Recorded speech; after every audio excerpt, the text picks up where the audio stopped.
नमस्कार, भारतीस मराठी तडकामध्ये आपले खूप खूप मनापासून स्वागत आहे। आज आपण बनवणार आहोत मक्यापासून आणि पालकपासून छान अशी कुरकुरीत आणि टेस्टी भजी बनवणार आहोत। त्यासाठी मी 1 वाटी मका घेतलेला आहे। ओला मका आहे, चॉपर मशीन मध्ये टाकून अर्धवट असा बारीक करून घ्यायचा आहे। हे बघा, या पद्धतीने मी चॉपर मशीन मध्ये मी बारीक करून घेतलेला आहे। तुमच्याकडे चॉपर मशीन नसेल तर तुम्ही मिक्सरच्या भांड्यात टाकून छान असं थोडं अर्धवट असं फिरवत जा, म्हणजे ते एकदम बारीक होणार नाही। आता आपल्याला यात टाकायचं आहे पालक। छान स्वच्छ बारीक कापून घेतलेला आहे, स्वच्छ धुवून घेतलेला आहे। कोथिंबीर टाकायची आहे, जाडसर कापून घेतलेली आहे मी कोथिंबीर। एक मोठ्या साईजचा कांदा कापून घेतलेला आहे, 4 हिरव्या मिरच्या, 5 ते 6 लसूण पाकळ्या आणि अर्धा इंच अद्रक याप्रमाणे मी खलबत्त्यात टेचून घेतलेला आहे अर्धवट। थोडासा हिंग टाकायचा आहे, हळद घालायची आहे, 1 चमचा लाल मिरची पावडर, थोडा ओवा घालायचा आहे, हातावर क्रश करून घेतलेला आहे ओवा। चवीनुसार आपल्याला मीठ टाकून घ्यायचं आहे। आता आपल्याला तांदळाचं पीठ टाकून घ्यायचं आहे। जवळजवळ 4 चमचे मी तांदळाचं पीठ टाकून घेतलेलं आहे आणि बेसन पीठ टाकून घ्यायचं आहे आपल्याला।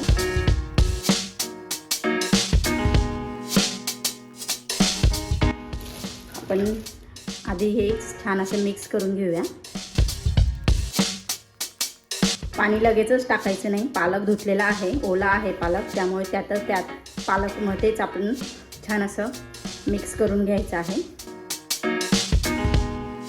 छान मिक्स करून घेतलेलं आहे मी, हे बघा, बघू शकता तुम्ही। आणखीन मी बेसन पीठ 2 चमचे टाकणार आहे, हे बघा। तुम्ही तुमच्या अंदाजानुसार बेसन पीठ टाकू शकता। छान असं मिक्स झालेलं आहे सगळं। आता आपण लगेचच गरमागरम भजी करायला घेऊया। कढई ठेवलेली आहे आणि तेल देखील तापत आलेलं आहे। आता आपण छान अशी मस्त भजी करायला घेऊया।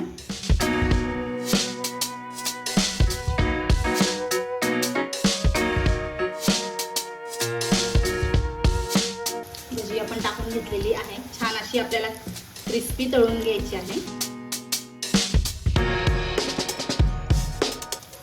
भजी आपण छान अशी पलटी करून घेऊया।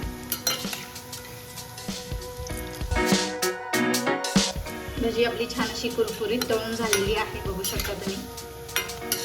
आता आपण ही भजी काढून घेऊया। आता आपल्याला मिरच्या तळून घ्यायचं आहे।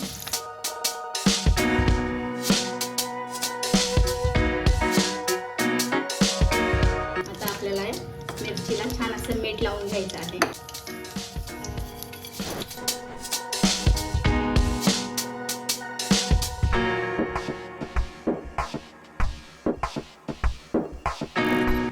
सोप्या पद्धतीने आपण मक्याची आणि पालकची कुरकुरीत अशी भजी बनवलेली आहे।